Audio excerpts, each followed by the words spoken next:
नमस्कार दोस्तों, स्वागत है आपका डीजी हिमाचल पर, जहां पर हम पेश करते हैं हिमाचल की राजनीति से लेकर कर्मचारी पेंशनर से जुड़ी हर खबर सबसे पहले और सबसे सटीक।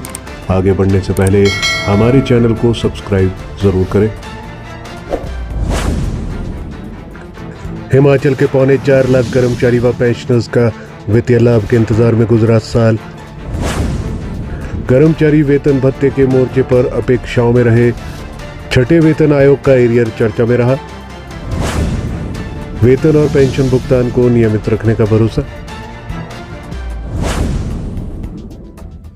वर्ष 2025 हिमाचल प्रदेश के कर्मचारी वर्ग के लिए बीता वर्ष वेतन भत्तों के मोर्चे पर अपेक्षाओं और इंतजार में ही गुजर गया।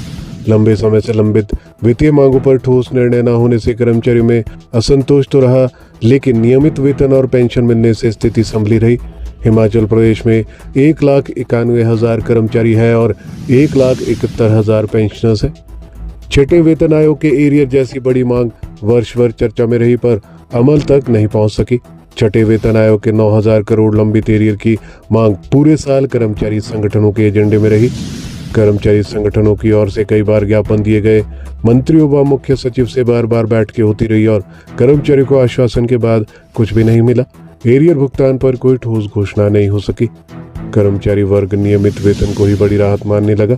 वेतन में देरी और अन्य प्रशासनिक मसलों के बीच ये मुद्दा धीरे धीरे पृष्ठभूमि में चला गया। हालात ऐसे बने कि कर्मचारी वर्ग नियमित वेतन और पेंशन मिलने को ही बड़ी राहत मानने लगा।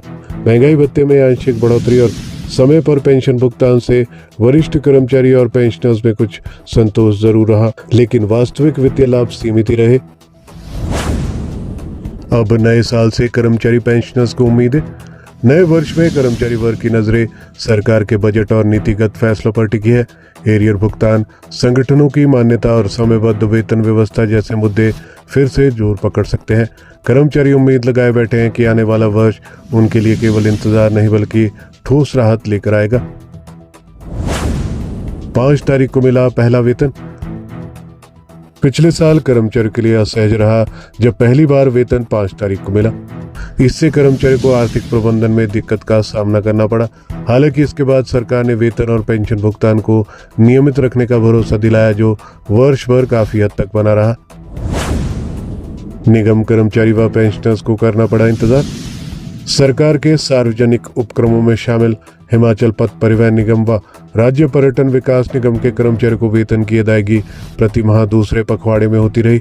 परिवहन निगम के पेंशनरों की हालत तो और भी खराब रही। 65 साल से अधिक आयु के पेंशनर्स को पहले और शेष पेंशनर्स को महीने के अंत में पेंशन का भुगतान हो रहा है। कर्मचारी महासंघ को मान्यता नहीं। वर्ष भर कर्मचारी राजनीति में भी ठहराव रहा। कर्मचारी महासंघ को सरकार की ओर से मान्यता नहीं मिल सकी, जिससे संगठनों की सौदेबाजी की ताकत कमजोर रही। कर्मचारी नेता सरकार के साथ संवाद बनाए रखने में जुटे रहे, पर निर्णायक परिणाम सामने नहीं आए।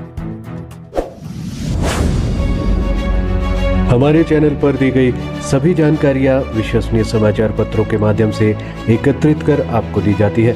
हर खबर का लिंक डिस्क्रिप्शन में दिया जाता है।